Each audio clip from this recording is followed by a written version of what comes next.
बांग्लादेश में सूरत हाल मामूल पर आने की कोशिश की जा रही है और मुल्क में नाफिज कर्फ्यू आज खत्म कर दिया गया है।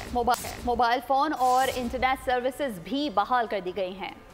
15 साल से बरसरे इक़्तिदार शेख हसीना वाजिद के फरार के बाद मुल्क में जश्न का समा था, लेकिन मुश्तिल अफराद का गुस्सा खत्म न हुआ। लाखों की तादाद में शहरी सड़कों पर निकले, मुल्क भर में हंगामे फूट पड़े, जिसमें मुतादिद मुजाहिरीन जख्मी हुए। शेख हसीना वाजिद की रिहाइश का पार्लियामेंट हाउस, चीफ जस्टिस का घर, मुजाहिरीन ने कुछ भी न छोड़ा। जेल पर भी धावा बोल दिया, 500 कैदी फरार करा दिए। 50 साल बाद शेख मुजीब का बुत पाश पाश कर दिया गया। भारतीय परचमों पर भी डंडे बरसाए गए। मुजाहिरीन ने अवामी लीग के दफातर को भी आग लगा दी। बांग्लादेश में इनकलाब के बाद आईनी बंदोबस्त बरकरार है।